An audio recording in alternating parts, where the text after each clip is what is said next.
Yunde sanje kundam nyam nayang kati sanje le jang hawaye tsawe lame shabla chasa dasun rowe nam na che la chong. Kindly generate bodhicitta in order to benefit sentient beings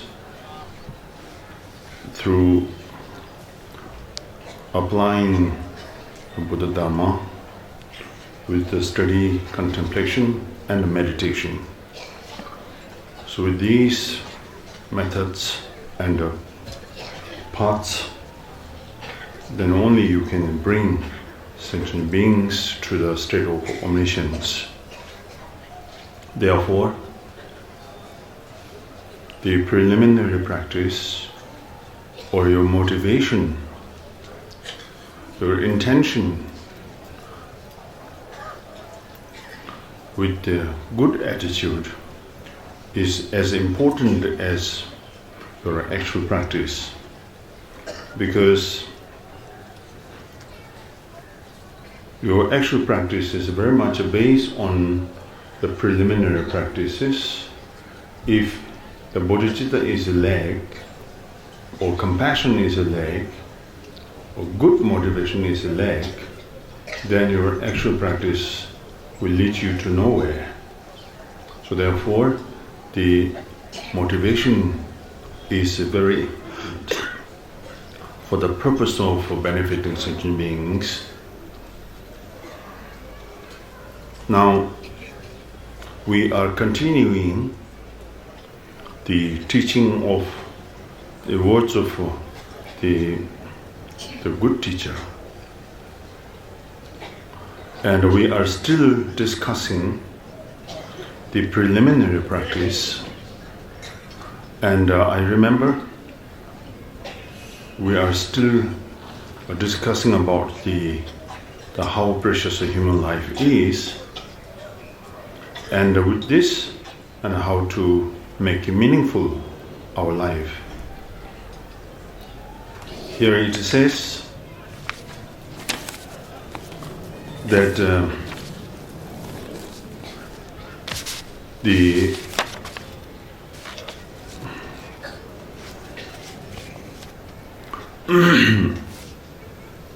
Buddha,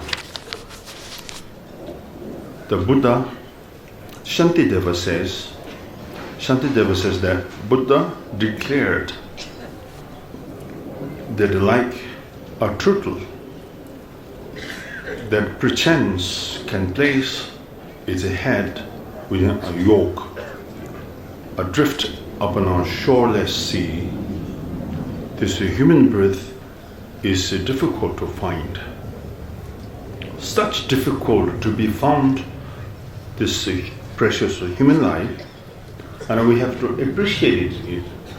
We must not make waste this precious human life. This is a very important and a very serious, crucial point to progress your practice and to make your practice successful, to make a great succeed of your practice.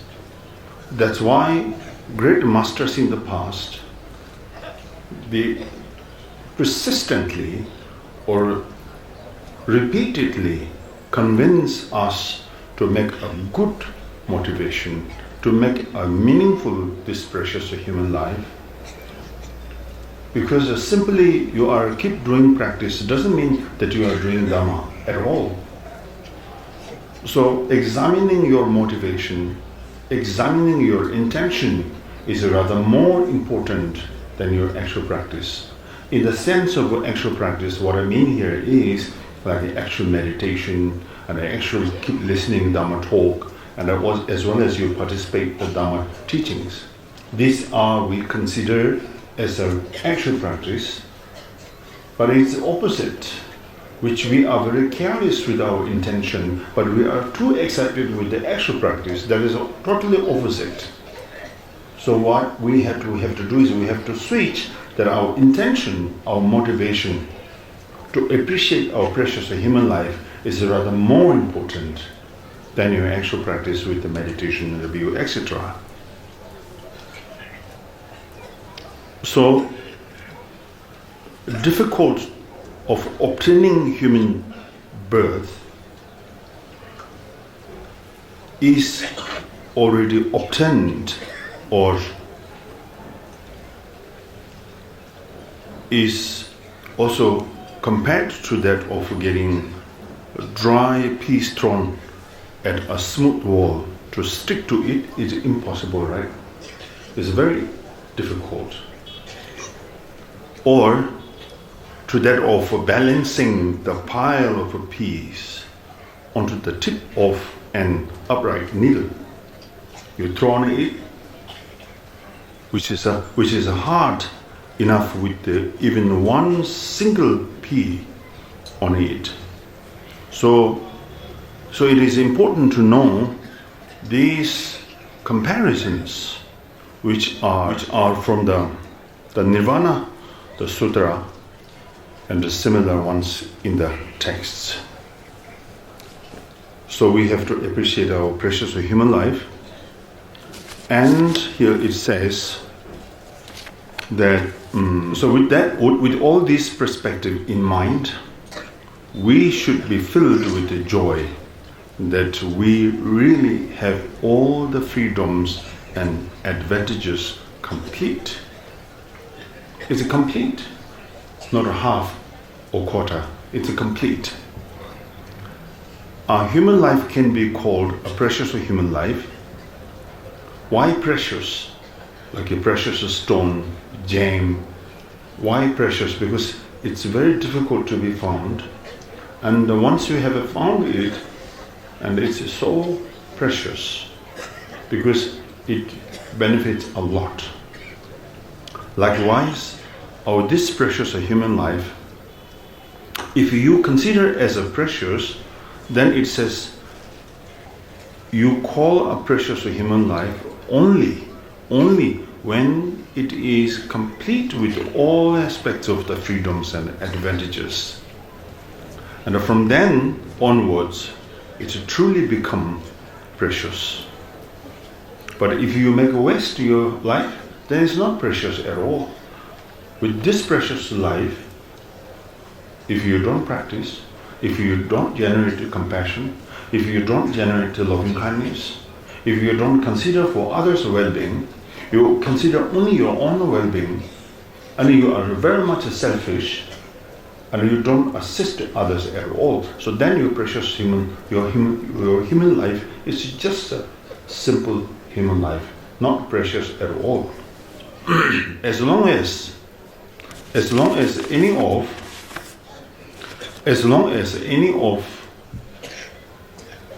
those aspects are incomplete, then however extensive your knowledge, your learning, and your talent in ordinary things may be, you do not have a precious human life at all. You can be a scholar of Buddhism, you can be a philosopher of Buddhism, and you can be a professional speaker or teacher. But it doesn't mean that you have a precious human life, because your intention can be wrong and it can be mistaken. For your own name, for your own reputation, for your own benefit, and for your own privilege. So you perform teachings, you help others, you give a hand to others, and you bring them to the right path. But because of the power of your negative intention, your benefit of others will not be completed at all. So therefore, this is the state where we have to be very careful. Must not make even a single mistake in our intention and our motivation. Nobody will judge your intention. I have to judge myself. This is my prime responsibility. And nobody can be seen my motivation at all. Nobody can be sensed my motivation. I'm the one who is responsible to be seen my motivation, whether it's correct or incorrect, or right or wrong. That's my responsibility. It's nothing to do with others, because nobody can be seen or judged or examined it. Therefore, our Lord Buddha says, you are your own friend. You are your own enemy. Why? You are your own friend because if you bring yourself into the right path and the right situation that is going to be helpful for others, and then you are wise and you are skillful, that you are really helping yourself. Benefiting others means benefiting self as well at the same time. So therefore you are your own friend. You are your own enemy because you're wrong. If you base on a wrong motivation, wrong conduct, wrong situation, wrong attitude, then it will not be beneficial for others at all. So you become your own enemy. Nobody became your enemy but yourself. This is a fundamental situation that I can understand. I will appreciate what Buddha has mentioned about that because this is a logical, practical, fundamentally truthful message. So simply appreciating my precious human life, from there I must understand how precious my life. So what is related to the preciousness is to be done something for others, not for myself. I must cut off the selfishness and I must build up the strength, the power of benefiting sentient beings. The only I can consider my life as a precious life. So your knowledge, your learning, your talent is something else. So these knowledge, these learning, these talents, you can bring them to the right path only if your motivation is correct ahead. So therefore it's like a tour guide, your motivation and your intention. So these tour guide leads the tourist to the right zone, the where the attractions is available. Likewise, your pure intention will lead your learning skill, your knowledge skill, and your technical skill, whatever you put into the path, so will be leading by the right motivation towards the right destiny. So, you have what is called an ordinary human life, if a lack of those motivation. So you have just a merely human life. Otherwise, just merely, nothing special.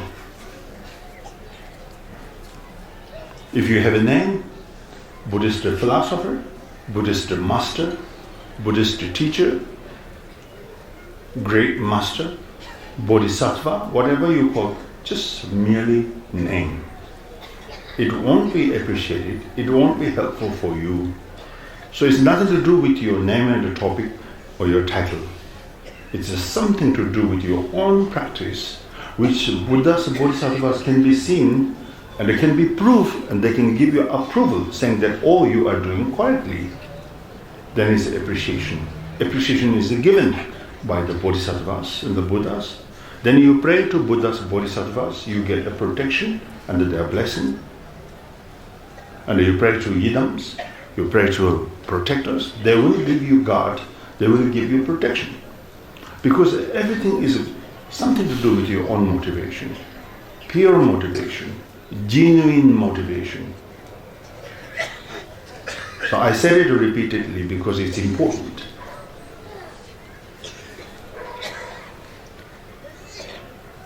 Our mistake is, in our common sense, many of them think I really don't need to do much for practice.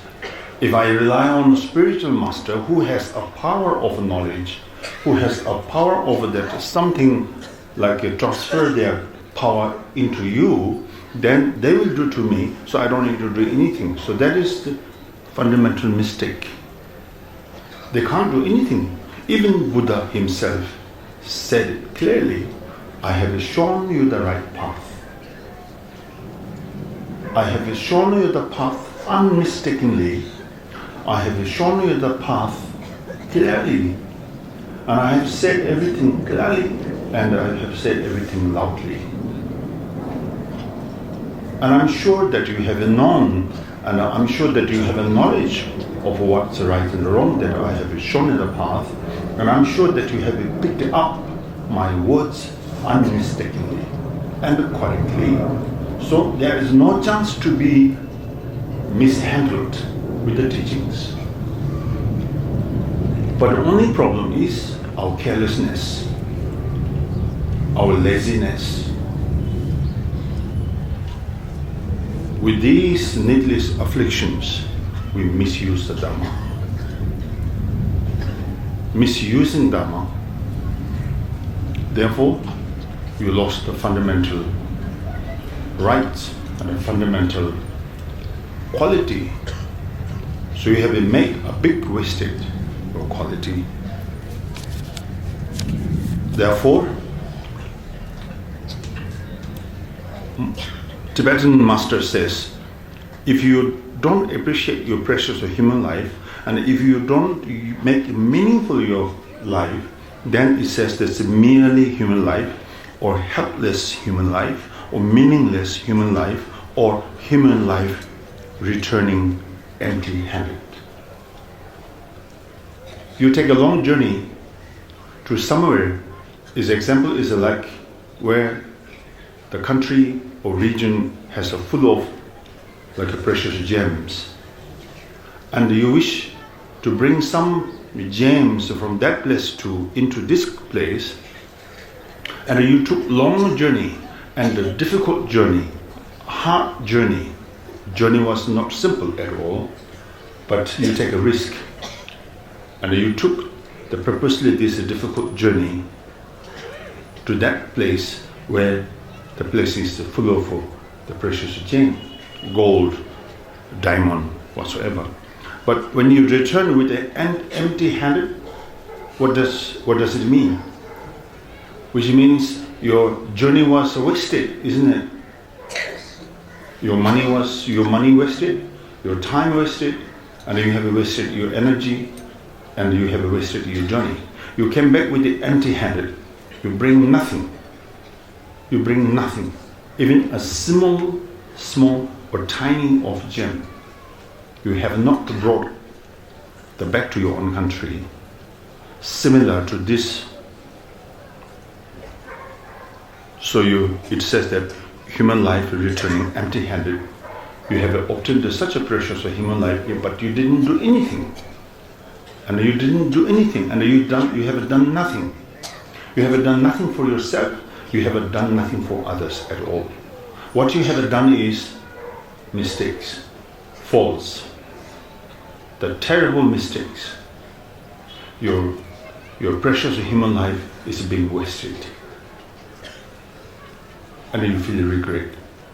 And you will be gone with the great sadness.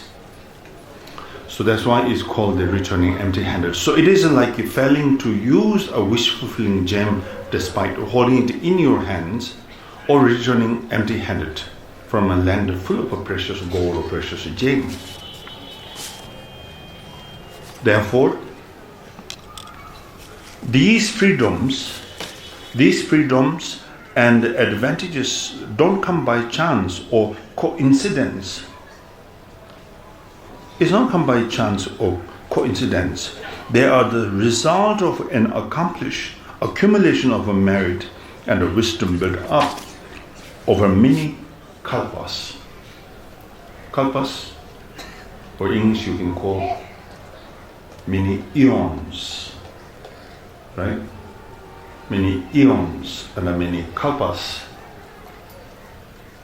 One of the greatest masters in Sajjapa tradition is called scholar Trungpa Gyaltsen, and they quoted here, says that this free and favored human existence is not the result of the resourcefulness.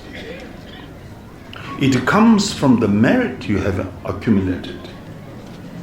So to have obtained human life only to be wholly involved in evil activities without the least notion of Dhamma is to be lower than the lower realms. Milarepa says, Milarepa did say this to the hunter, is Gompo Dorji, Chira Gompo Dorji. What he did say that to have the freedoms and the favors of a human birth is usually said to be precious. But when I see someone like you, it doesn't seem precious at all, because you are doing nothing. You are harming sentient beings, you are hunting animals, you are hunting deers in the forest, and you are killing animals, and you are cheating people, and you are lying, and you are fooling people, and you are very dishonest. Bodily, you are not honest. Verbally, you are not honest. Mentally, you are not honest. Then where is Dhamma? Dhamma based on honesty. Dhamma based on honesty. The honesty with the body, speech, and the mind.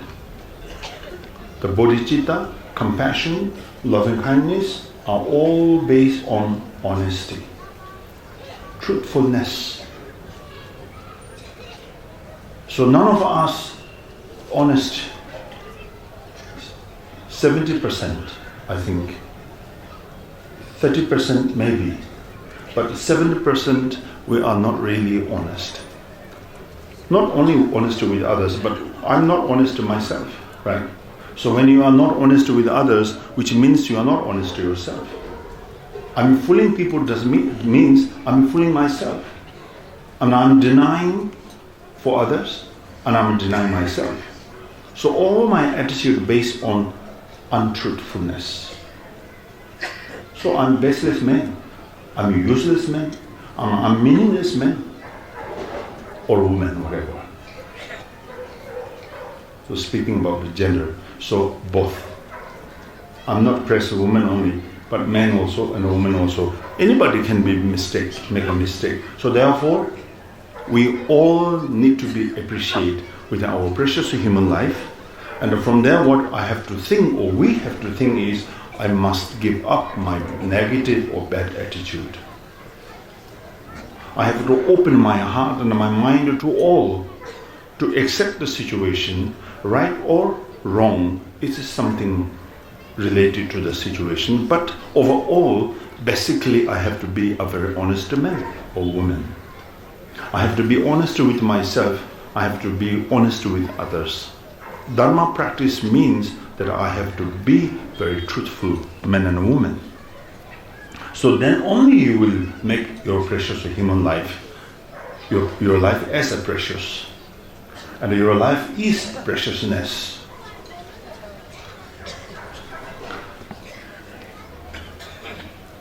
Nothing has much power to drag you down to the lower realm. So what you do with it right now is up to you alone. Nobody will push you. Nobody will insist to you. Nobody will persuade you with the trick, or nobody will request you to do this and that. I have to be a good practitioner. I have to be a good man and a woman. Good or not, good or bad, is it not depends on something, the temporary situation. Good or bad in the sense that fundamentally, if your wish is sincere or not, if your intention is sincere or not, that's the sense of a good and a bad.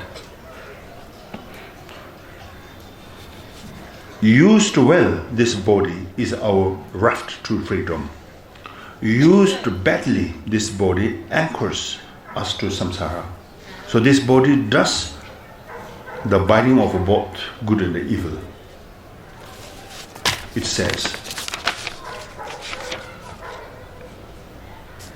So it is through the power of all merit you have accumulated in the past that you have now obtained the human life complete, with its 18 freedoms and advantages.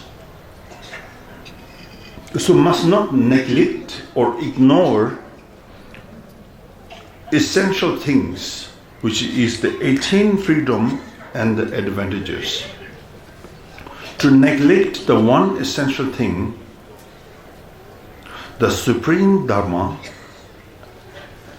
and instead just to spend your life acquiring food and clothes and indulging the 8 ordinary concerns would be a useless waste of those freedoms and advantages. How ineffectual to wait until death is upon you and then beat your chest with the remorse. It's too late. So, for you will have made the wrong choices, as it says in the way of a Bodhisattva, Bodhisattva Chayatara. Thus, having found the freedoms of a human life, if I now fail to train myself in virtue, what greater folly could there ever be? How more could I battery myself? So the present life, therefore, is the turning point at which you can choose between lasting good or lasting evil. It's up to me. It's up to my hand. I have choices. So, but it's up to me to choose which one, either lasting good or the lasting evil. If we do not make use of it right now to empower the absolute nature within the lifetime, in lives to come, it will be very hard to obtain such freedom again. So you have to be very, very wise to be chosen. Once you take a birth in any of the forms of a life in the lower realms, no idea of Dhamma will ever occur to you. Too bewildered to know what to do or what not to do, you will fall endlessly further and further to ever lower realm. So telling myself or ourselves that now is the time to make an effort, meditate over and over again, applying the 3 supreme methods, start with the thought that compared to all those people born in supreme 3 methods. So 3 methods: study, contemplation, and meditation. These are the 3 methods. When we say Dhamma practice, with the only 3 methods you can apply the Buddha Dhamma. The first is the study. Study does not mean that we have to go to a study center or institute. Just simply reading the scriptures, simply reading the teachings of the great master, this is considered as a study. So the contemplation is simply keep reading scriptures are not enough, not sufficient. Now we have to reflect on it, whether it's right or wrong, or true or not true, that I have to give approval for myself. So therefore I have to do contemplation or open the study. And this too is not as powerful as meditation. So bring these 2 into your heart or into your life through the meditation. So meditation is something that will help you to bring these 2, study, contemplation, into your life and a heart. Make it an experience. So that's why these 3 are tremendous important.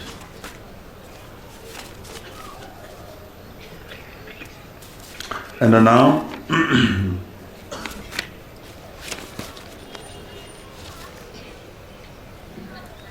so start with this thought of a bodhicitta or loving kindness, compassion, whatever. Do that practice itself. Do the practice itself without any conceptualization and dedicate the merit at the end. As a measure of how much this practice has truly convinced us So we should be like Geshe the Chegawa, who spent all his time practicing and never even slept. He has never slept. And the Geshe Tenpa said to him, "You would better rest, my son. You will make yourself ill or sick." "Yes, I should rest," he replied. "But," he said, "when I think how difficult it is to find the freedoms and advantages that we have, I have no time to rest." He has no time. He thinks he has no time, and he thinks it's improper if he takes a holiday or take a rest. When someone to be nice to someone, like sometimes we are nice to the teacher or master, say that, "Oh, you have given teaching so much yesterday and today, so why don't you take a rest this afternoon or tomorrow? If you take a holiday, I will buy a ticket for you. Why don't you go to the island and just enjoy there with this beach or resort, and then come back, continue your teaching?" But for them, no. They have no time to travel and to have a holiday, or go for fun, because the pressures of human life. And they are very sure this break or this holiday or this vacation must not be taken as a privilege, because how big waste is the making. So the continuity of a practice, continuity of a meditation is the vacation, is the holiday. And some great master says that, "Oh, I'm not so well, so I do meditation." So when he or she does meditation, so it helps to restrain the bodies and restrain the mind, and that makes more power or more kind of strength to put myself or ourselves into the practice. So he recited 900 million mantras of Myowa. So that in Sanskrit of Ajala. So the Myowa and did without sleep for the whole life. So we should meditate until exactly that sort of a conviction arises in our own mind. So that's the topic of how precious human life is explained already. Now next is impermanence of life. There are few aspects within the impermanence of life. The chapter 2 is impermanence of life. Now number 1 is the impermanence of the outer universe in which beings live. So that you know, so our world, this outer, our world, this outer environment fashioned by the collective good karma of beings, which is a firm and a solid structure that is encompassing the four the continents and the Mount Meru and the heavenly realms, lasts for whole Kappa. It is nonetheless impermanent and will not escape final destruction by the 7 stages of the fire and the 1 of water. So that is according to the sutra. Anyhow, the impermanence of the outer universe is simple. So we know, like the time changes, the climate changes, the season changes, and everything changes. So 4 seasons, the changing from one to another, and the climate as well as. And then the structure of the universe also changing. And the time of world is also changing. And day and the night, morning and afternoon, and the day and the night, So all are in the sense of likely changing. So nothing is truly there or everlasting, solidly existing. So that's simple. And the number two is the impermanence of a being living in the universe. So as the letter of the consolation says, letter of consolation says, have you ever, or on earth or in the heavens, seen a being born who will not die? So we don't see, right? Everybody dies. Nobody lives forever and ever. Or heard that such a thing had happened? No. Or even suspected that it might? No, I cannot suspect. Come and go. This is a very common sense. So everything that is born is bound to die. Right? So we will die, and we die at any moment. Under circumstances, anything is not reliable. So nobody has ever seen anyone or heard of anyone in any realm, even in the world of the gods, who was born but never died. So we didn't see and we didn't hear that. So it is a certainty, especially for us, born as we are at the end of an era. That means a period of decline in which life is more fragile. In a world where the length of life is unpredictable, death will come soon. It gets closer and closer from the moment we are born. So moment we are born, so its time is to start already to be close to the death, and the death comes at any time. It's uncertain, right? So you're born today or you're born yesterday, and it can be died tomorrow. And you're born last week, but you can be died in next week. So life is totally like you're fragile. It's not reliable.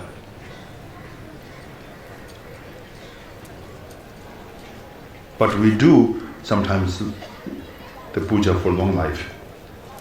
We enjoy that, right? And so when you are sick, then you approach to Master and make a small offering, saying that please can you pray for my long life? And they reluctantly accept it, because I don't want to hurt you.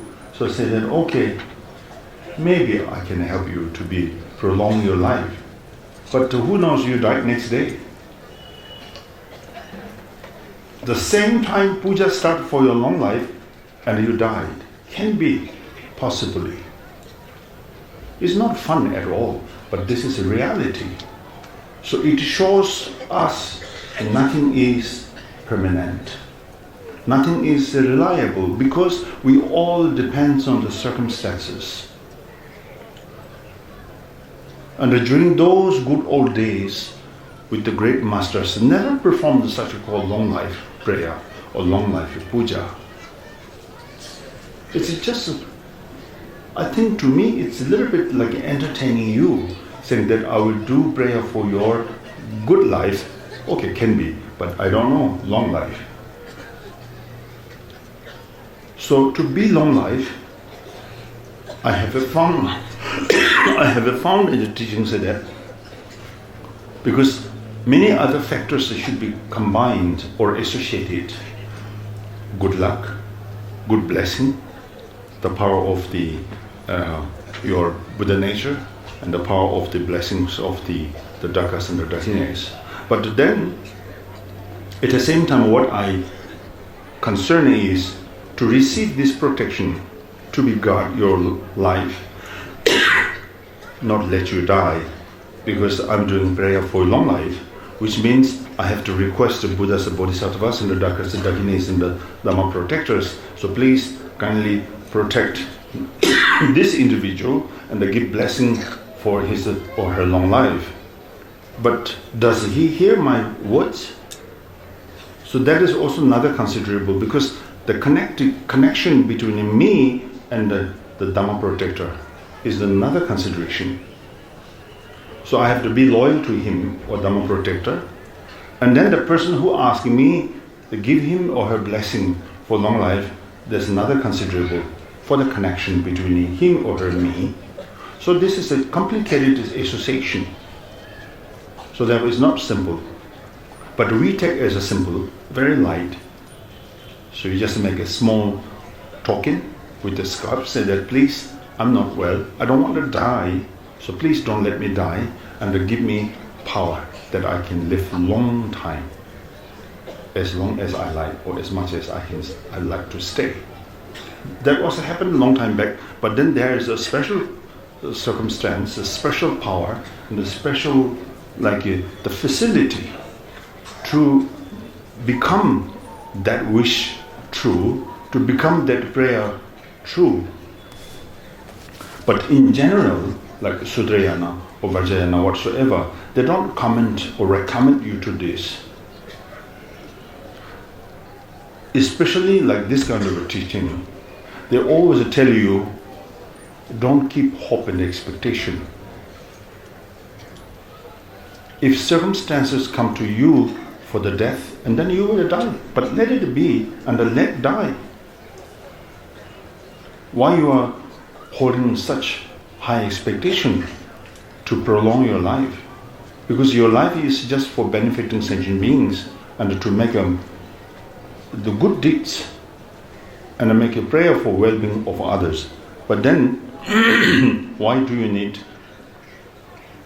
the long life?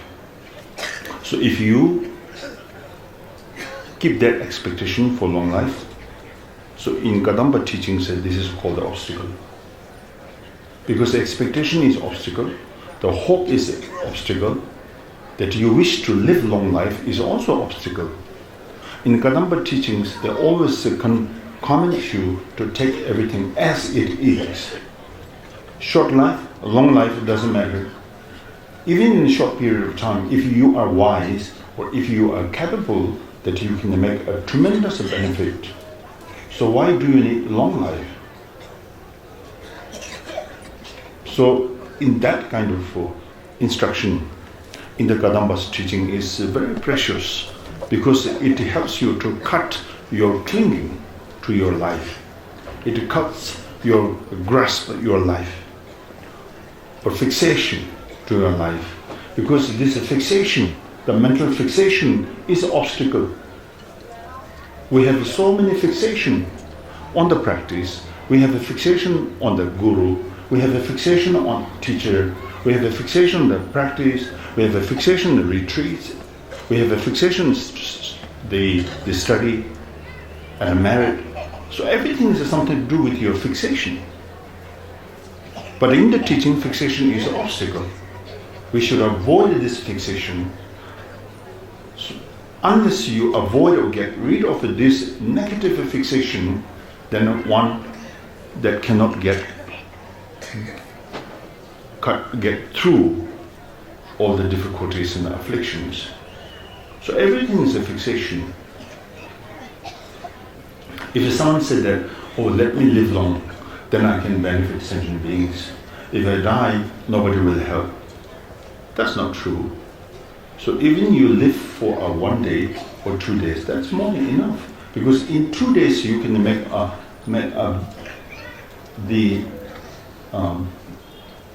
lot of a benefit to all sentient beings. Even you make a benefit few number of people, that's also part of your practice. So I'm not expecting, we are not expecting a big number of people.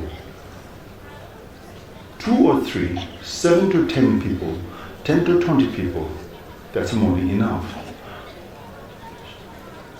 The expectation of benefiting does not relate it to the number of people. It's the number of quality. If your quality is a high standard, then the benefit will be the high standard. And your benefit will be the measureless and the countless. It's innumerable. Innumerably you can benefit. Therefore, it says here,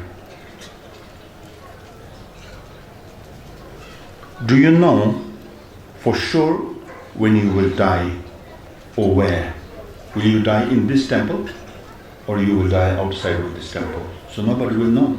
And you can't say, no, I will go back to home, let me get old, let me get ill, then I will die in the hospital to cover my insurance.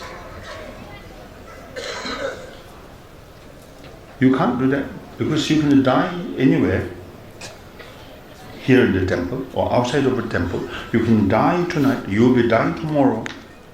There is no guarantee with the place, with the time, with any circumstances. So might it be tomorrow or tonight? Can you be sure that you are not going to die right now? Maybe you will say, yes, I won't die now. But that's not with your confidence. You just said it, I'm not going to die right now. So between this breath and the next. So Nagarjuna says, great master Nagarjuna, life flickers in the flurries of the thousand ill, more fragile than the bubble in a stream. In sleep, each breath departs and it's again drawn in. How wondrous that we wake up living still, say good morning. So, because every morning when we say good morning, right? And when you say good night, when you say see you tomorrow, but you are not sure when you see you tomorrow, are you sure that you can see me or I can see you tomorrow morning? Very difficult, but we said it. But this shows that you are not really confident with your practice and you are not really thinking of how impermanent our life and you are not considering how fragile life and you would not think even a slightest part that we are going to die tonight and we cannot wake up tomorrow morning. No such belief or understanding with that. So therefore everything we take alike, say the good night, good morning, good afternoon, right? And to see you tomorrow or see you later whatsoever. It's so simple to us to accept everything. Seems like that I know everything tomorrow and I know day after tomorrow, I know next week and I know next year. It's quite stupid, isn't it, when we say, I will see you tomorrow and they give it me tomorrow. I will do it for you day after tomorrow or next week. So this shows the lack of understanding or the knowledge of this impermanence. Kadampa masters, as you have heard, when they sleep, when before they go to bed, they store all the cups and the bowls somewhere else. And they think, and they say, I may not be able to get up tomorrow morning. And sometimes we wash our bowl and the cups, put on the table, say that, oh, so I will reuse this cup tomorrow morning when I wake up. But whereas the Kadampa masters, they think opposite way, in a different way. So, breathing gently, people enjoy their slumber. But between one breath and the next, there is no guarantee that death will not slip in. To wake up in good health is an event which truly deserves to be considered the miraculous, yet we take it completely for granted. Reflect sincerely and meditate on how important it is from this very moment onwards, never to slip into laziness, but to practice the true Dhamma. The only thing you can be sure will happen at the moment of death. At the time of death, the Dhamma is only will be beneficial. Not your name, not your wealth, not your possession, and not your reputation, and not your dignity. Nothing to do with those at all. So just simply relying on Dhamma and do it perfectly. Make sure that you will never be regret at the time of your death. Those great masters in the path, they're always very proud for death, so that I can die at any moment. There's no regret. because I have prepared everything for the death.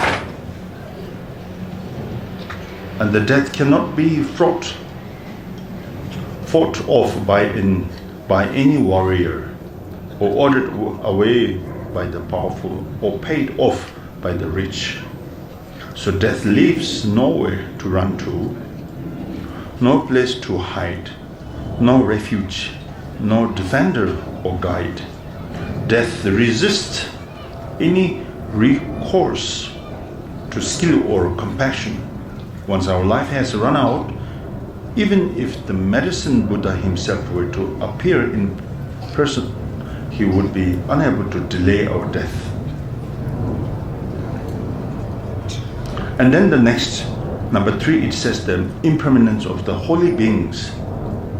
In the present good kalpa or good eon, all the Buddhas have already appeared, each with his own circle of the Shravakas and the Arhats in unconceivable number. Each walked to bring benefit to innumerable beings through the teachings of the 3 vehicles. Yet, nowadays, all we have is whatever still remains of the Buddha Shakyamuni's teaching. Otherwise, all of those Buddhas have passed into Nirvana, and all the pure Dhamma teachings they have godly disappeared. And they gradually disappeared. And what we have now is the only teaching and the Dhamma that is left behind by great Mahasiddhas and the Buddhas, Bodhisattvas. We hear Buddha Shakyamuni with the only name. We hear the Bodhisattvas, great masters in India. Now we can hear the name of those great masters only. In Tibet, like Kagyu Nyingma Saja Gilu, 4 schools, they have great masters. But now what we can hear is only their names. But the good thing is, we can read their teachings. The good thing is that we can study their teachings. That's a good part. For us, this is better, because even they're alive, so they can't do more than their teachings. What we can get from them as a blessing, or as a power, or as the protection, is the only Dhamma. So Dhamma is the only our protection. Dhamma is the only our God, nothing else. As the Buddha says, I can't guard you other than my words. So the words is his instruction. If you apply that, so his blessings are there.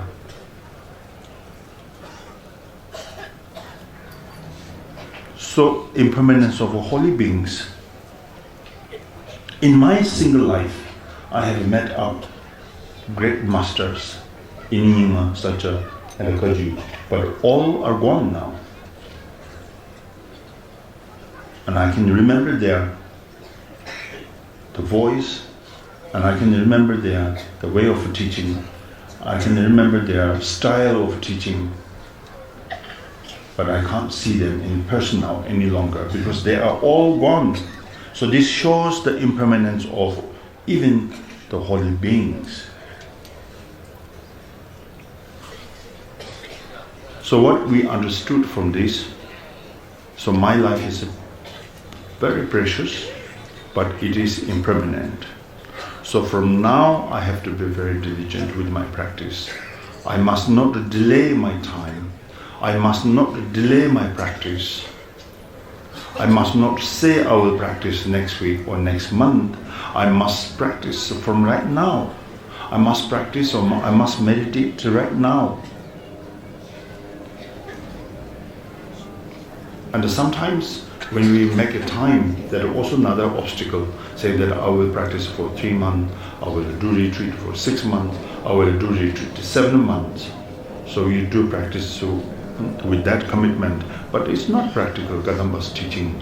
Because Kadamba's teaching says that you do practice as long as you could, as long as you live. Don't make a partiality, say that, 1 week, 2 weeks, or 1 month, or 1 year.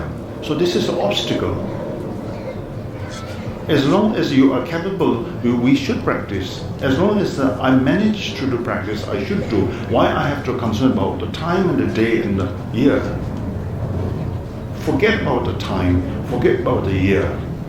Because I understand how precious practice is. From the beginning list of a time, I have been deluded in my mind and I am wandering this samsara. And I have been experiencing such a terrible pain and suffering. So with that problems, with that pain and the suffering, did we ever make a time? Said that I will suffer for 1 year? Did you ever say that? Did you ever consider about that? Did you ever say that I will go to hell for 1 year, then I will come back see you? Did you ever say that? No, right? Because you can't say that. You want to say that, I'm sure, but you can't say that, and I can't say that. And did you ever say that I will sick for 1 month, then I will recover? Do you have that much power to say that or to decide that? No, right? So same thing. Because we are doing practice to get rid of these pain and suffering. And we are doing practice to be free from these problems, to be free from these sufferings. Then why do you concern about the limitation of the time? Said that 1 month I will do 3 every 3. I will do 6 months of practice. I will do 3 months of practice. I will do 2 weeks practice. What makes you take everything so simple and so easy?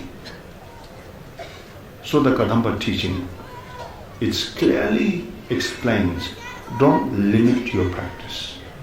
Never ever limit your practice.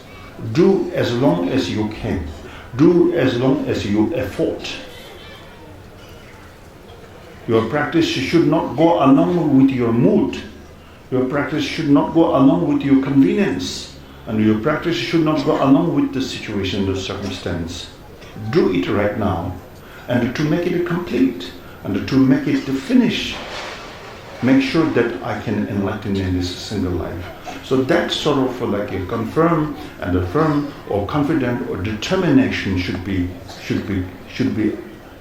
rooted. So that's how the great masters in the Kadamba masters, their style to design sort of the teachings and design the practice and the style, the way of their practice. So there is no limitation. If I live 1 more year, then I have to do practice for 1 more year. So that my commitment is I will finish my practice, I will complete my practice. For that reason, I must continue my practice until I die. Not until 3 years, until 6 years. I must say until I die. Or if you expand the power of your mind, then you could say until I enlightened. Until I enlightened, I will continue my practice. With that attitude, one should change the way of our thinking. Must not make the limitation of our practice. That's not so good. So it says that in great Mahasiddhas, in Tibet, the land of snow, there are many great masters came with the Nyingmapa, Satyapa, and the Kajupa, Gilupa. All are gone. Simple, right? No one is existed now. I mean, in the person. The only teaching is there. So, although we know that we are going to die one day, we do not really let our attitudes to life be affected by the present possibility of dying. We still spend all our time hoping and worrying about our future livelihood. So as if we were going to live forever. So we stay completely involved in our struggle for well-being, happiness, and the status until suddenly we are confronted by the death. So then nothing can help us. Therefore, we need to reflect sincerely and meditate on how important it is from this very moment onwards never to slip into laziness. So that's very important. Application of a Buddha Dharma means that is something we must not make limit our time or practice. Should be beyond the expectation. And we should say that until I enlightened or actualized the Buddha Dhamma. So it would be better to set our hearts on following to the very end, the example of the Kajubas of old who left their homeland behind and are headed for the wilderness. Like a Milarepa, like a Gampopa, like a Marpa, who left their homeland, right? The great masters also left their homeland, their house, their reputation, their well-being. They don't care anything. They just left everything behind.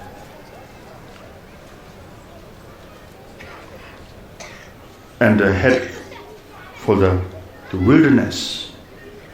Not so easy, living in the deep Himalayan, the mountains, where you don't find anything. No friends, no community, no food, no water. But they are very determined to live in the region. And they don't want to see people, because if it's the same people bring obstacles, and then they will disturb their practice. So they don't want to see anyone. And don't need to put the signboard outside saying that don't meet me. But just be in that area, nobody come to you. And they feel freedom, and absolutely freedom. The progress of their practices are much strengthened and powerful than the living in this crowd place. So therefore, they head for the wilderness. They enjoy with the rocky cliffs, with only wild animals for companions. Without the least concern about food, clothing, and the renown, embraced the 4 basic aims of the Kadampas. Number 1, base your mind on the Dhamma. That's the first concern. Number 2, base your Dhamma on the humble life. Number 2. Number 3, base your humble life on the thought of death. And then number 4, base your death on an empty, the barren hollow. So these four targets of the Kadamba masters to complete their practice. And we are as a follower of them. So we try to pick it up, to do almost the same thing, right? We have to be very joyful to be like that, to be solitude life, to be solitude retreat, to be in remote areas where you don't see anybody. Then you are free because you are happy. Why I am unhappy? Because there is a disturbance. Why I am moody? Because there is disturbances. If there is no such factors of the disturbances, then I am totally free. And I can live in a remote area for years and years with the joy and happiness. No regret. That's how great masters in the Kadamba and also Milarepa, Gotsampa in Rupakaju. So they all live in the remote areas because they feel happy and they could experience such fast progress of their meditation. Milarepa says, I run to the remote area because I'm scared of the samsara. He said it. Otherwise, I don't need to run to the remote area because I see human being is very scary, he said. Very scary. And to be with the community is also obstacles and disturbances. Therefore, his option is only one, to be left everything behind. So he said, I'm the son of a mountain. Son of a mountain. That means he lived and he spent the whole life in the remote area, in the mountains. Then the uncertainty of the circumstance of a death, which means once born, every human in the world is sure to die. But how, why, when, and where we are going to die cannot be predicted. Cannot predict it. None of us can say for sure that our death will come about at the particular time or place. In a certain way, or as a result of this or that cause, there are few things in the world that favor life and many that threaten it. As the master, the Ayadeva, points out, causes of death are numerous. The causes of death are numerous. Causes of life are few, and even they may become causes of death. Sometimes you take overdose, you die. Sometimes you take too much food, you die, right? And sometimes you are too excited, you die. And sometimes you're too happy, you got a heart attack. You die. So nothing is reliable. Can you really describe clearly, or can you really make a distinction between what cause is for long life, what causes of the death, and what causes of a long life? There is no such thing. Commonly we say the food and the drink are the cause of living, but then the poison and the unhealthy foods are cause of death. But sometimes the good food also will be cause of death. Because you take too much, then you hospitalize, you die there because of too much food. So nothing is reliable, nothing is certain. There is no certainty with the causes of death and the causes of life. Fire, water, poisons, and all kinds of things.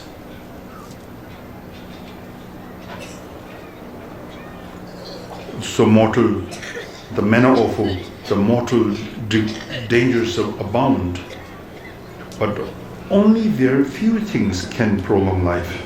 Very few. So nothing is certain.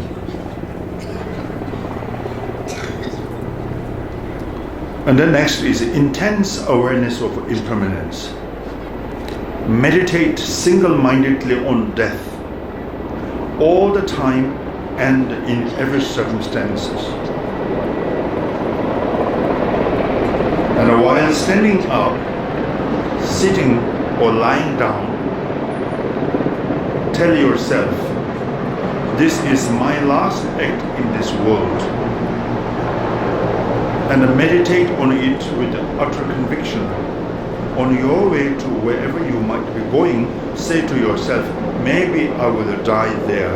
There is no certainty that I will ever come back. When you set out on a journey or pause to rest, ask yourself, will I die here? Wherever you are, you should wonder if this might be where you die. At night, when you lie down, ask yourself whether you might die in a bed during the night, or whether you can be sure that you are going to get up in the morning. When you rise, ask yourself whether you might die sometime during the day, and reflect that there is no certainty at all that you will be going to bed in the evening. This is the essential practice of the Kadamba teaching.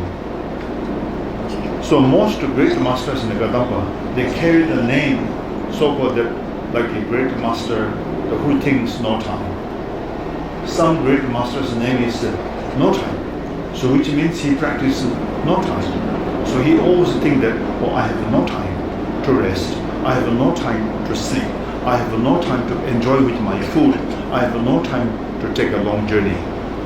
Because the sense of the urge to reflect how the fragile my life is. So therefore, you are not dare to cross your line. You are not dare to think that I will have a time to do this or that. So how should I practice with the thinking of the permanence or reflecting on permanence? As the Thakur Rinpoche says, Gampopa says, at first you should be driven by a fear of a birth and a death, like a stag escaping from a trap. In the middle, you should have nothing to regret even if you die, like a farmer who has carefully walked his or her fields. In the end, you should feel relieved and happy, like a person who has just completed the formidable task. At first, you should know that there is no time to waste, like someone dangerously wounded by an arrow. No time. So immediately admit to the hospital, right? To get treatment. You can't rest, say that, oh, I'm injured, so I can go to hospital tomorrow or next day or next week. So it's a very urgent. You need emergency service to bring you to the hospital to be treated, that injured, because your life is in danger. So we think the same way, should know that there is no time to waste. In the middle, we should meditate on the death without thinking of anything else, like a mother whose only child has died. So she thinks only that child because they lost life. So she misses that child. She thinks that child only. She has no appetite with the food. She has no sense of the joy and the happiness because the only son is died.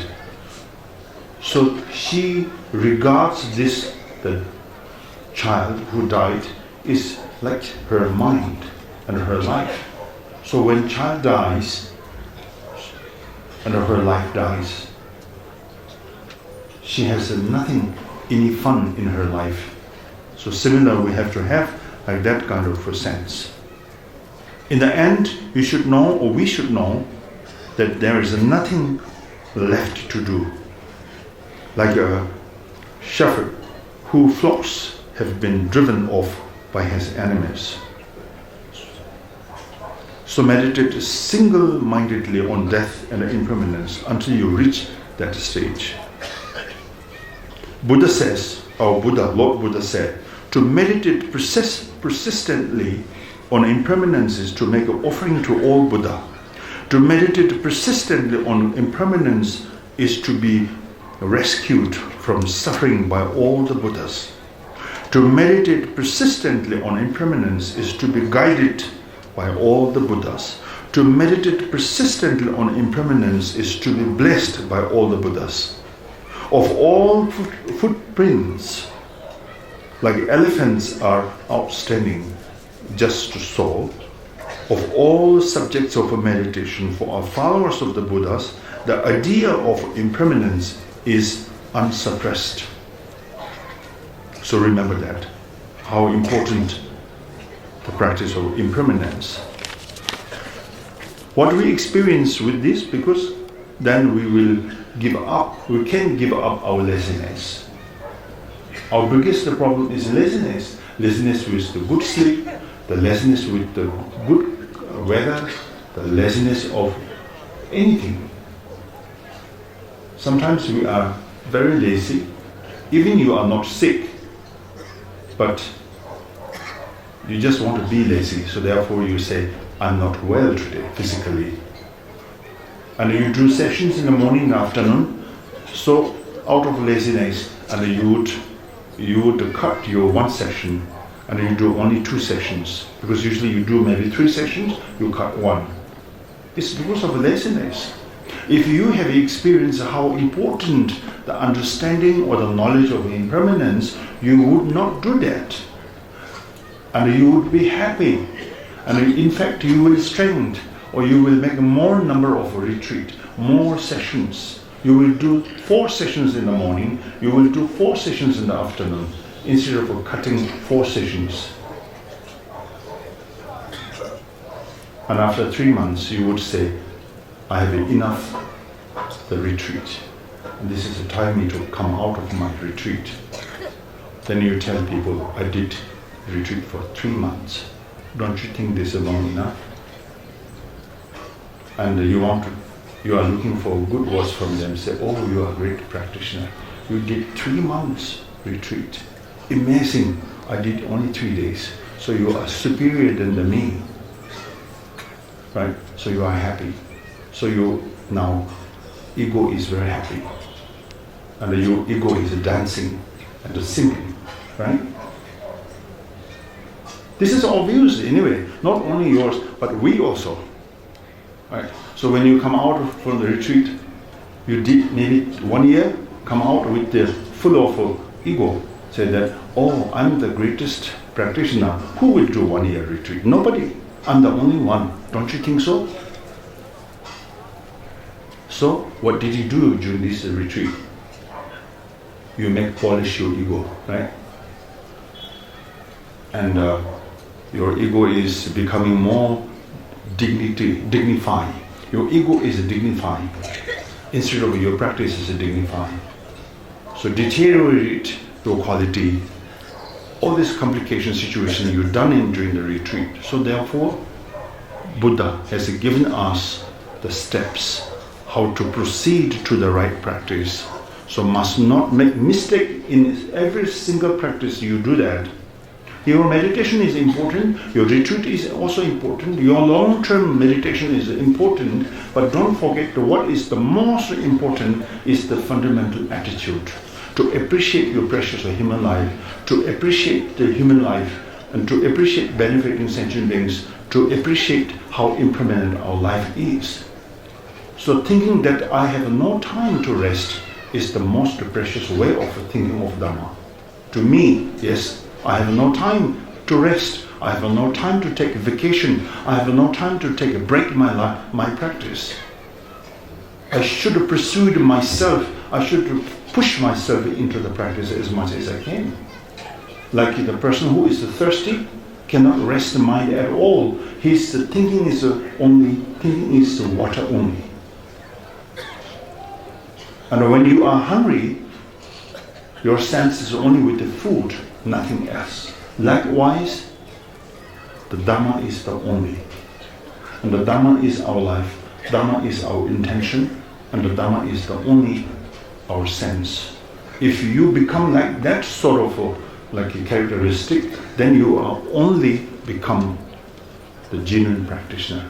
At that moment, not usually. So I should examine myself. I have to check my motivation. I have to think of my characteristic. So I have to check myself from time to time. Check that am I doing right? Am I doing wrong? Is my attitude is good or not? My motivation is good or not? My intention is really the virtuous, related to the virtuous action, or is related to the non-virtuous action? That I have to check and examine very carefully and strictly. Nobody will check on you. So that's sort of like a training. Our practice is the preliminary practice. When it says preliminary practice, so it will lead to your actual practice. So without preliminary practice, your actual practice will go nowhere. It's nothing to do. So when you think, will I be able to do my actual practice well or not, that depends on the preliminary practice. If you well prepared these preliminaries, then there's no doubt that your actual practice will be perfect. And these preliminaries will lead your actual practice to the right direction. So it depends. Must not entertain you. If teachers, masters entertain you, then you should think that he is simply entertaining me. Someone must do strict to you, and someone must show you a long face rather than smile. Then only he or she is your master. If someone is always a smile at you and give you a sweet words, then it's still doubtful. Is he or she really your teacher or master or not? So like you see the life story of Mapa and Milarepa and Gampopa. So those great masters, a relationship built on the strict rules and the regulations and the strict training, that are given a very strict training, very narrow training. Narrow in the sense there's not much really the place to move around. Yes is always yes, no is always no. So that sort of like a very strict teaching should be performed to make you better. If someone take you a very easy way and lightly, then your practice will not be that much effective. So the preliminary practices are more important than the actual practice. Your meditation will be the perfect. Your conduct will be the perfect. Every part of like the practices that you do, Sudayana or Vajrayana, that will be perfected if your preliminary practice is based on according to this teaching. That's all for today. Thank you.